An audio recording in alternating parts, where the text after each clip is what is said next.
Nu, ko, Mārci, Lietuvā mazliet nebūja saprast, kas ir kas, nu, Sārmā vajadzētu tā kā stabili līdz galam, ko?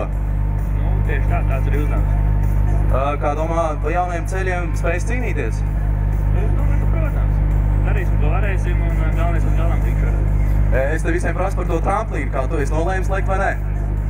Kuru tieši tu runā? Par pirmo ātrukos. Nu, mēs prātīgi. Mēs tā, prātīgi un ātri. Skaidrs, to jau jūs visi pagājušajā reizē teicāt. Mālači, lai jums veicās.